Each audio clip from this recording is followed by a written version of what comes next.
Hai. Halo. Hai.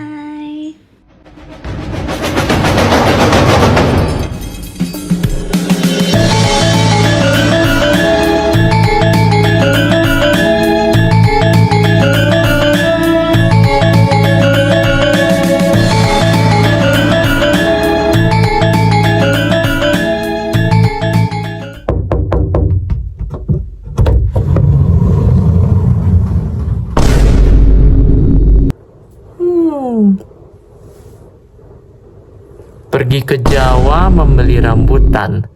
Jangan lupa dibeli jual. Halo semua, kembali lagi dengan kelompok 2. Oke guys, jadi sebelum kita lanjut menuju materi kita yang akan kami jelaskan nanti, izinkanlah kami memperkenalkan diri kami terlebih dahulu.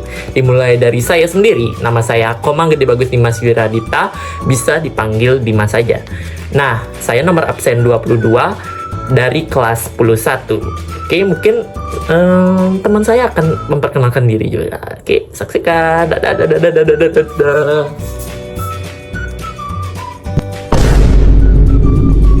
Peti lepas tidak dipaku, pakunya hilang di dalam gua. Dita adalah namaku, anggota kelompok 2. Perkenalkan, nama saya Ayu Putu Sasrafuna Anandita Raffi Chandrika, absen 3 dari kelas 11. Anak-anak sedang berlari, terlihat tertawa dan bahagia. Salam kenal, nama saya Nishiki, anak bungsu yang baik hatinya. Nah, perkenalkan, nama saya Ninyoma Nishiki Yamamoto, nomor absen 28 dari kelas 11. Nah, kalian penasaran nggak sih nanti kita bakal ngapain aja? Oke, jadi nanti kita akan membantu memperkenalkan kalian kepada Kerajaan Kutai. Tepatnya Kerajaan Kutai Martapura. Nah, penasaran kan? Oke, kalau begitu saksikan video selanjutnya ya. Dadah! Wih! Piu!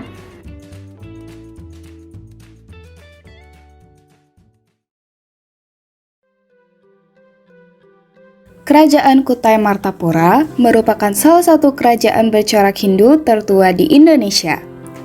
Kerajaan ini berdiri sekitar abad keempat Masehi.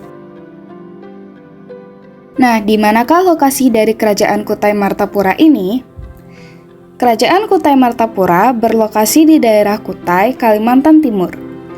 Pusat pemerintahannya diperkirakan di hulu Sungai Mahakam dengan wilayah kekuasaan meliputi hampir seluruh wilayah Kalimantan Timur. Nah, adapun sumber-sumber sejarah yang ditemukan dari Kerajaan Kutai Martapura ini, yaitu sebuah prasasti atau yang biasa kita kenal sebagai Yupa yang ditulis menggunakan huruf Pallawa dan bahasa Sanskerta. Ditemukan 7 prasasti dari Kerajaan Kutai Martapura. Yang pertama adalah Prasasti Yupa Muarakaman I, yaitu prasasti Yupa yang memiliki 12 baris dan berisi silsilah dari Raja Mulawarman. Kedua ada Prasasti Yupa Muarakaman II yang terdiri dari 8 baris tulisan, dan prasasti ini merupakan prasasti yang paling tinggi dari ke-7 prasasti lainnya. Lalu ada Prasasti Yupa Muarakaman III, yaitu prasasti yang berisi tentang kebaikan budi dan kebesaran Raja Mulawarman berupa pemberian sedekah yang berlimpah. Lalu ada Prasasti Yupa Muarakaman IV, yaitu prasasti yang terdiri dari 11 baris tulisan, namun huruf yang dipahat tidak dapat dibaca. Kemudian ada Prasasti Yupa Muarakaman V, terdiri dari 4 baris pahatan dan dibuat sebagai bentuk peringatan atas kebaikan sang raja. Lalu Prasasti Yupa Muarakaman ke-6 berisi dari 8 baris tulisan, dan pada baris pertama tertulis seruan selamat bagi Sri Maharaja Mulawarman yang termasyhur. Lalu terakhir ada Prasasti Yupa Muarakaman ke-7 yang menurut aksara yang masih dapat terbaca, prasasti ini berisikan prestasi dari Raja Mulawarman yang telah menaklukkan raja-raja lain.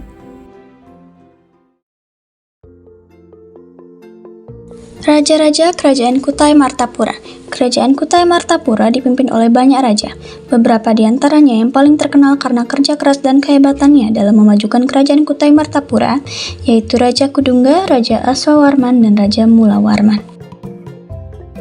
Raja pertama di Kerajaan Kutai adalah Raja Kudungga.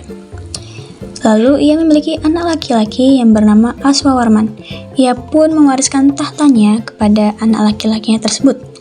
Aswawarman lalu memiliki anak laki-laki yang bernama Mulawarman. Ia pun juga mewariskan tahtanya kepada Mulawarman. Raja Kudungga. Kudungga merupakan raja pendiri Kerajaan Kutai Martapura yang memerintah sekitar abad ke-4 Masehi. Kudungga memiliki gelar Maharaja Kudungga Anumerta Dewa Warman. Awalnya Kudungga hanyalah seorang kepala suku sebelum dinobatkan menjadi raja. Raja Aswawarman. Aswawarman merupakan putra dari Raja Kudungga. Raja Aswawarman memiliki julukan Wamsakerta yang berarti pembentuk keluarga atau dinasti Hindu. Aswawarman memiliki julukan Wamsakerta karena ia merupakan raja pertama yang menganut agama Hindu sepenuhnya. Dalam Yupa, ia disebut seperti Dewa Ansuman atau Dewa Matahari. Upacara Aswameda adalah tradisi ritual kurban yang ditandai dengan pelepasan kuda. Adapun caranya adalah melepas kuda-kuda dan membiarkannya berlari dan berhenti di tempat terjauh. Pelepasan kuda-kuda ini akan diikuti oleh prajurit kerajaan. Tempat terjauh kuda itu berhenti diklaim sebagai batas terluas wilayah dari kerajaan yang melepasnya. Di masa pemerintahan Aswawarman, Kerajaan Kutai mulai memperluas wilayahnya. Lalu yang terakhir adalah Raja Mulawarman. Raja Mulawarman adalah raja terbesar Kerajaan Kutai Martapura. Beliau memerintah di puncak keemasan kerajaan ini. Pada masa pemerintahannya, Raja Mulawarman melakukan upacara pengorbanan dan memberikan sedekah kepada para brahmana sejumlah 20.000 ekor sapi. Hal ini menunjukkan Kerajaan Kutai di bawah pemerintahan Mulawarman cukup kaya dan makmur. Di masa sang raja, wilayah kekuasaan Kerajaan Kutai meliputi hampir seluruh wilayah Kalimantan Timur.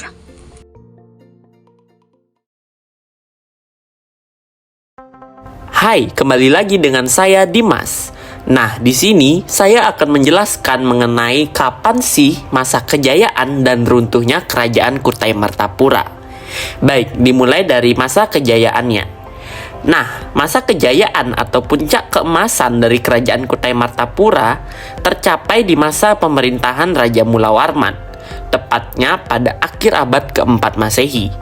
Hal ini dapat dilihat di mana Raja Mulawarman melakukan persembahan 20.000 ekor sapi, yang dimana dari hal ini dapat dilihat betapa makmurnya kerajaan tersebut pada saat itu, yang dimana bisa melakukan persembahan 20.000 ekor sapi terhadap kaum Brahmana. Selanjutnya yaitu masa runtuhnya Kerajaan Kutai Martapura. Kerajaan Kutai Martapura yang bercorak Hindu berakhir atau runtuh saat Raja Kutai Maharaja Dharmasetya yang tepatnya beragama Hindu tewas di tangan Raja Kutai Kartanegara ke-13 yaitu Aji Pangeran Anum Panji Mandapa yang tepatnya merupakan kerajaan Islam. Baik, kita lanjut pada kehidupan kerajaan Kutai Martapura. Dimulai dari kehidupan politik. Sistem pemerintahan yang digunakan dari Kerajaan Kutai Martapura merupakan sistem pemerintahan monarki, sehingga otoritas tertinggi berada di tangan raja dan pergantian raja dilakukan secara turun-temurun. Selanjutnya kehidupan budaya. Dalam prasasti Yupa tertulis bahwa masyarakat sudah banyak menganut agama Hindu. Masyarakat di Kerajaan Kutai dapat menerima unsur budaya luar, tepatnya yang berasal dari India, namun tetap memelihara dan melestarikan budayanya sendiri. Nah, untuk kehidupan ekonomi, Kerajaan Kutai terletak di tepi Sungai Mahakam, sehingga masyarakatnya banyak berpencaharian di bidang pertanian. Selain pertanian, mereka juga melakukan perdagangan. Oleh sebab itu, Kutai semakin ramai dan rakyat hidup makmur, sehingga mencapai puncak kejayaan atau puncak keemasnya di masa pemerintahan Raja Mulawarman. Nah, mungkin hanya itu yang dapat kami sampaikan dalam material Kerajaan Kutai Martapura ini. Jika ada kesalahan, kami mohon maaf sebesar-besarnya. Sekian terima kasih kami ucapkan. Dadah.